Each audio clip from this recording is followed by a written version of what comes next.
They were stung by a heartless system. Now the victims of Centrelink's robodebt scheme are a step closer to getting justice, with the new government promising a royal commission. We will find you, we will track you down, and you will have to repay those debts, and you may end up in prison. 2016 and the war on welfare has just begun. Ellen Tudge, the Minister for Human Services, all guns blazing. The great irony is that Mr. Tudge's words will come home to haunt him, perhaps. Sorry. I'm just an emotional wreck, constantly. Right now, that cloud's pretty dark. And they've got no idea of what they're doing.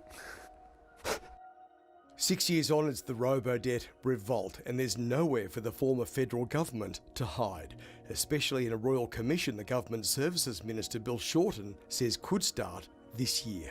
This is about the people in charge, the senior public servants, the ministers, the treasurers, the prime ministers, who for 4.5 years dodgied up their budgets by pretending that they had the power to raise a whole lot of unlawful debts against hundreds of thousands of vulnerable Australians who'd fallen on hard times.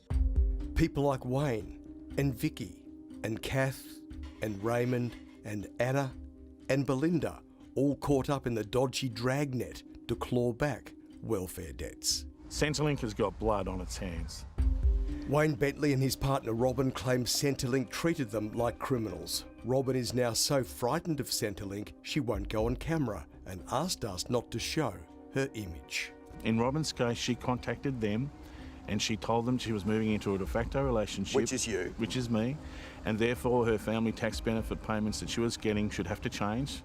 Robin's honesty, Wayne claims, almost destroyed her. 8 years later, she gets contacted out of the blue telling her that she's got a $31,000 debt. 8 years later, out of nowhere. Like so many other Australians, this was a long, slow and controlled demolition of the couple's mental health. Then out of the blue, Centrelink made them an offer to reduce the alleged debt of $31,000 to $11,000. Worn out, worn down and demoralised, they reluctantly agreed, just to get the Centrelink monkey off their backs. There's just one problem.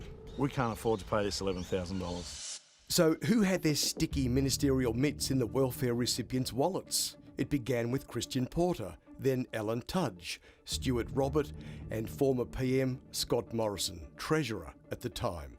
Their pet program to claw back at $1.7 billion against 433,000 Australians was called Online Compliance Intervention. Welfare advocates called it robodebt, but you and I, we can call it robo-rip, because that's exactly what it was. Even though the federal government was repeatedly warned that the robodebt scheme was illegal, Centrelink continued to pursue its clients. People were hounded by debt collectors or had their tax returns garnished without warning. For some Australians, it was just too much. It put him in a place that he just couldn't see a way out.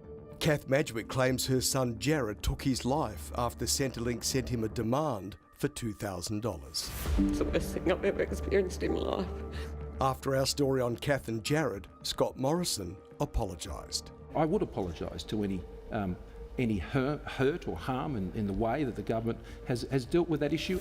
Then, 2 years later, this. We don't trust in governments. We don't trust in the United Nations, thank goodness. Great Scott, was this the same bloke who asked us all to trust his government for another term in office? This government should not get away with this. Nurse Vicky Timmer received a $10,000 demand from Centrelink. Well, it was terrible. It was terrible. I didn't have the money.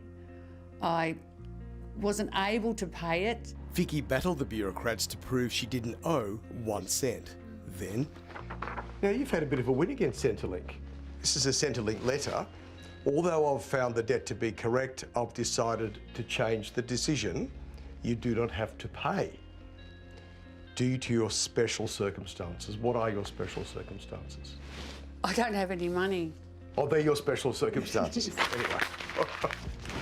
Go on. Oh, you missed a bin. Sorry. Vicky is so affected by her Centrelink stoush, she's leaving Victoria to nurse in the outback.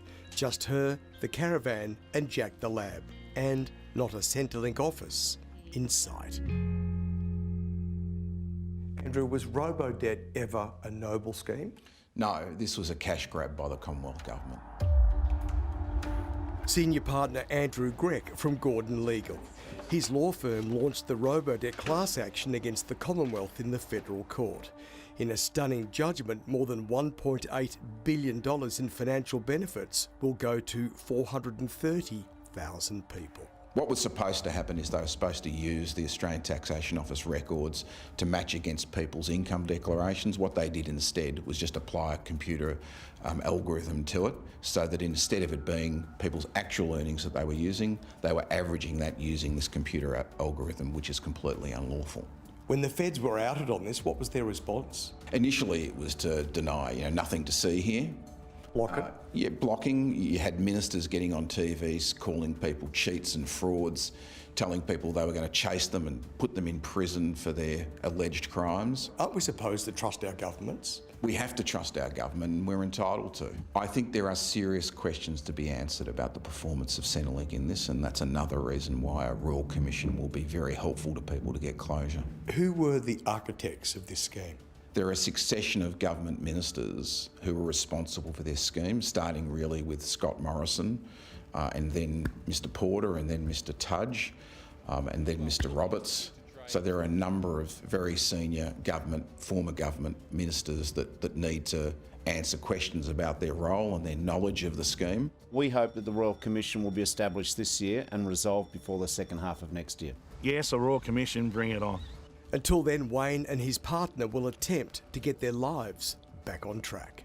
This was just a cruel con. It is the cruelest of all cons. And if you or someone you know needs help, there is support available. Contact Lifeline. The number is on your screen now, 131114.